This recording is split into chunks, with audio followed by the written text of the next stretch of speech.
Hello guys, actually আমার হাতেই দেখছেন একটা লাইজল, একটা টয়লেট ক্লিনার, ব্রাশ একটা। তো এই দুটা আমার হাতে রাখার একটাই কারণ, একটা ছেলে ফেসবুকার বা ব্লগার, একটা ছেলে মানে ইউটিউবে ভিডিও বা ফেসবুকে ভিডিও বানিয়েছে আপনার ফরেক্সের বিষয়ে।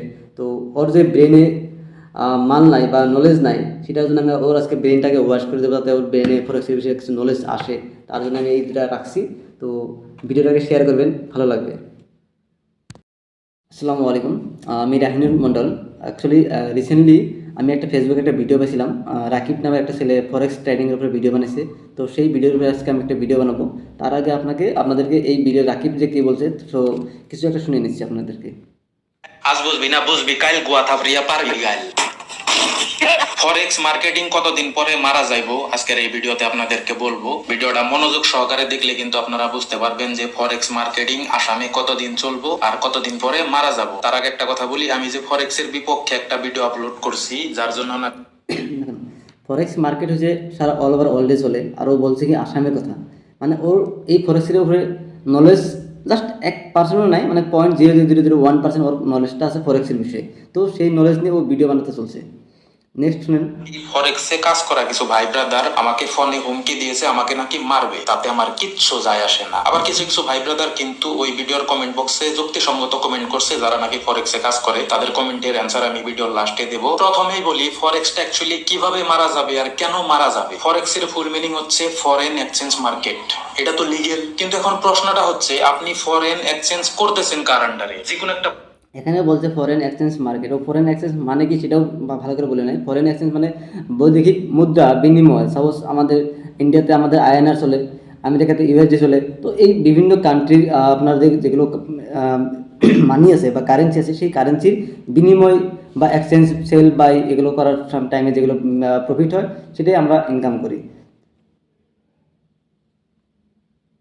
হচ্ছে দালাল, আর সেই ব্রোকার হচ্ছে বট ব্রো, যেটা নাকি আর এ বলছে কি ব্রোকার হাউস বা বট ব্রো। দেখুন, বট ব্রো কোনো দালাল না। দালাল মানে ব্রোকার হচ্ছে ওয়ার্কার ক্যাপিটাল মার্কেটস। আর এর আগে আমি বলছি, ও ডাইরেক্টলি ট্রেডিং ফরেক্সের বিষয়ে বলার পরে ডাইরেক্টলি শুরু করছে কি বট ব্রো। ফরেক্স বা ফরেক্স ট্রেডিংয়ের ভিতরে প্রায় 40,000 থেকে বেশি ব্রোকার হাউস আছে। তার মাঝখান থেকে মাত্র 10,000 ব্রোকার হাউস হয়েছে আপনাদের প্রাইম ব্রোকার হাউস। মানে তাদের লিগেল লাইসেন্স আছে, বা MT5 অ্যাকাউন্টে যে MT5 যেটা অ্যাপ আছে, সেই MT5-এর মানে লিগেল লাইসেন্স আছে। কিন্তু এর কাছে মানে কি বেশি নলেজ নাই।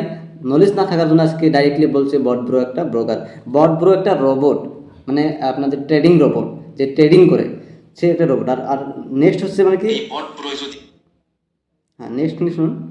দালালি করতেছে ভারত সরকারের পারমিশন ছাড়া, কোনো ধরনের সার্টিফিকেট নাই, কোনো ধরনের ট্রেড লাইসেন্স নাই, কোনো ধরনের জিএসটি পে করে না, জিএসটি সার্টিফিকেট নাই। এটা আজকে আপনাদেরকে প্রমাণ দিব। তো প্রমাণ দেওয়ার জন্য গুগলে সার্চ করব bot bro legal in India. Bot bro legal in India search করলাম। এখানে দেখতে পারতেছেন bot bro is not currently regulated by any regulatory authority. এর মানে হচ্ছে বট ব্রো কোনো নিয়ন্ত্রিত কর্তৃপক্ষের দ্বারা নিয়ন্ত্রিত নাই। আশা করি ব্যাপারটা বুঝতে পারছেন। তারপরে নিচের দিকে একটা ওয়েবসাইট আছে, দেখতে পারতেছেন বট ব্রো রিভিউ। এখানে ক্লিক করব। এখানে ক্লিক করার পরেই কিন্তু দেখতে পারতেছেন আমি কিন্তু স্ক্রল ডাউন করি নাই, নিজে নিজেই কিন্তু স্ক্রল ডাউন হয়ে গেছে। তো আমরা উপরের দিকে চলে যাব। এখানে দেখতে পারতেছেন স্পষ্টভাবে কিন্তু লেখা আছে নো লাইসেন্স। আর যদি সিকিউরিটি যদি দেখেন, এখানে আমি বলছি, ও বট ব্রোকে ওখানে উইকি এফএক্সে ও চেক করছে। অ্যাকচুয়ালি উইকি এফএক্স এমন একটা প্ল্যাটফর্ম যেখানে যে কোনো আমরা যত ধরনের ফরেক্স ট্রেডিংয়ের ওয়েবসাইট আছে বা যেগুলো মানে লিগেল লাইসেন্স থাকা আছে, সমস্ত ওখানে চেক করতে পারবেন। তো উইকি এফএক্সে গিয়ে আপনাকে সার্চ করতে হবে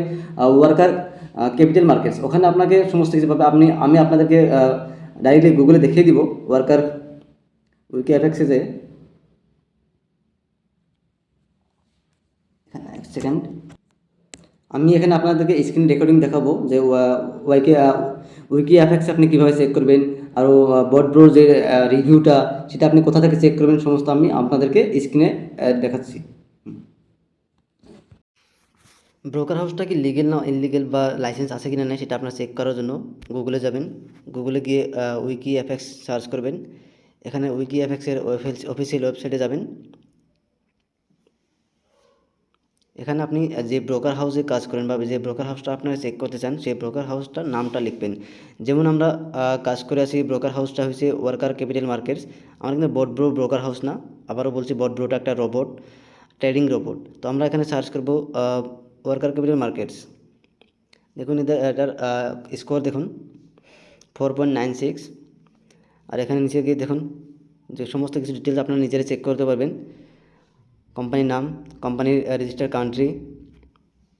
আর রাকিব যেটা বলছিল কি ইউনাইটেড আপনার লন্ডনের কান্ট্রির কথা বলছিল, এখানে দেখুন ইউনাইটেড আরব এমিরেটস, আপনারা নিজেরা চেক করতে পারবেন। এরপর আপনাকে আরও একটা বস্তু দেখাচ্ছি। আমরা যে কি বটব্রো যেটা ওয়েবসাইটের জড়িয়ে কাজ করছি, সেটা আপনারা দেখতে পারবেন scammadvisor.com এর জরিয়তে। স্ক্যাম অ্যাডভাইজারটা চেক করা একটা ওয়েবসাইট হচ্ছে আপনারা যে কোনো মানে যেসব ওয়েবসাইট আছে বা ট্রেডিং ওয়েবসাইট, সমস্ত ওয়েবসাইটটা আপনারা চেক করতে পারবেন কীরকম ভালো বা কীরকম ট্রাস্ট কোর্স বা মানে মানুষের কীরকম ট্রাস্ট করে, সেটা লেভেলটা চেক করার জন্য এখান থেকে আপনারা চেক করতে পারবেন। হ্যাঁ, এখানে আমি সার্চ করব বটব্রো 20 সার্চ করব। এখানে দেখতে পারবেন, নিজেরা দেখতে পারবেন trust rating is high. Trust score দেখুন আপনারা আউট অফ 100। এখানে আপনারা নিজেরাই সব চেক করতে পারবেন, পজিটিভ হাইলাইটস, সার্টিফিকেট কী আছে কি না নাই সমস্ত কিছু আপনারা নিজেরাই চেক করতে পারবেন।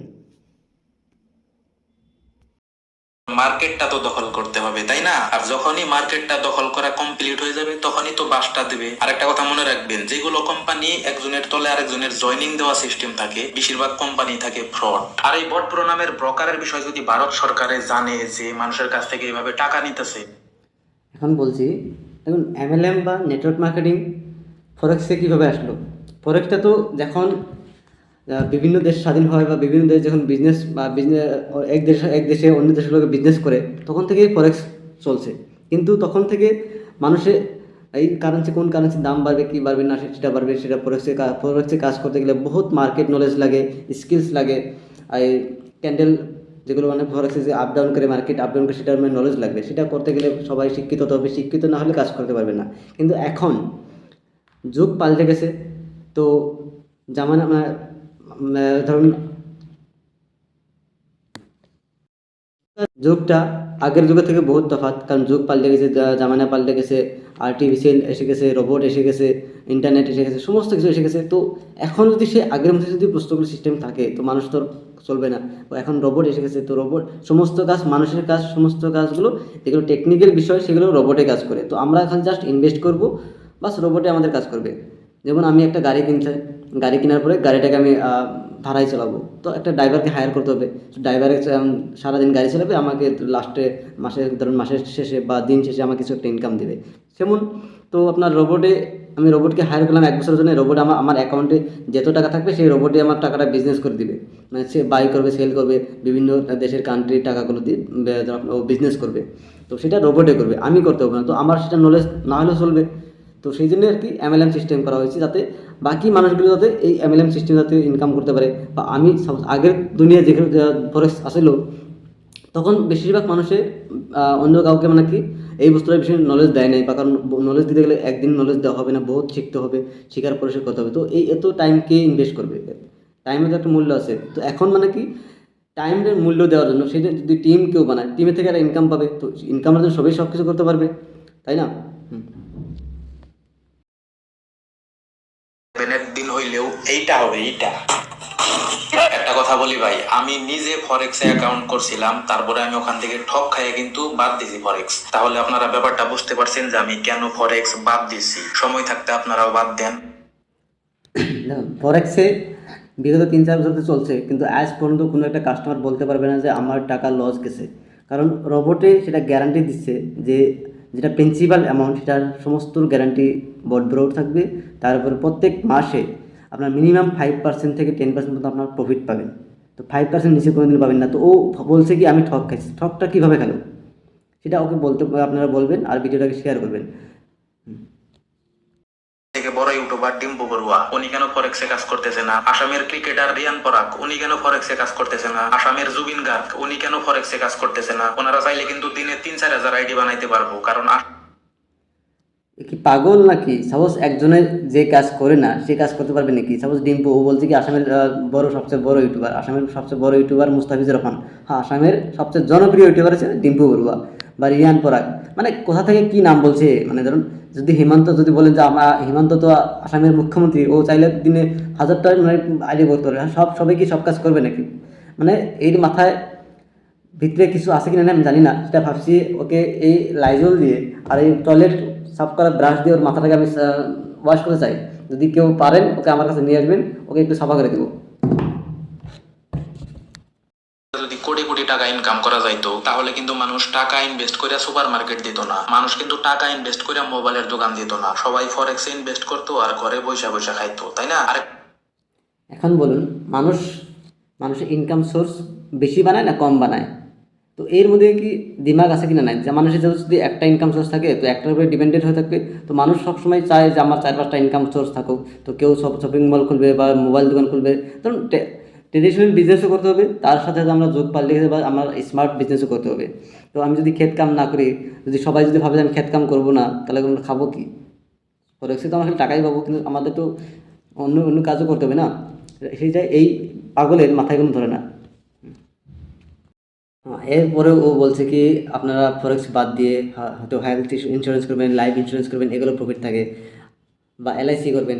দেখুন, এলআইসিতে খালি যেগুলো এজেন্ট থাকে ওদেরই প্রফিট হয়, বাকি কাস্টমারের কোনো প্রফিট হয় না। কারণ কাস্টমারের যে টাকা, সাপোজ আজকে আপনি 1 লাখ টাকা করলেন, 5-10 বছরের নামে, 10 বছর পরে যেই টাকাটা পাবেন, বা এখনকার এই 10 লাখ টাকা বা 1 লাখ টাকার যেখানে ভ্যালু থাকে, 10 বছর পরে যেটা টাকার ভ্যালু হয়ে যাবে সেটা বহুত কমে যাবে, বা ইনফ্লেশন হবে সেটা কম যাবে। গতিকে এলআইসি বা এফডি বা লাইফ ইন্স্যুরেন্স এগুলো করে আপনার যেটা প্রফিট সেটা পাবেন না। জাস্ট কোম্পানিকে বাঁচানো হয় আর এজেন্টদেরকে পেট বাঁচানো হয়, এটাই।